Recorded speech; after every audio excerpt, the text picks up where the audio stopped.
Dostlar, bir sәт ойланып көрейікші. Таңертең оянғанда бойыңыз әлсіз, түскі астан кейін көзіңіз ілініп кете ме?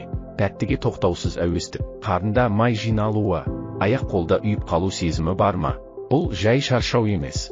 Бұл қант диабетіне бастайтын жолдың алғашқы қадамдары болуы мүмкін.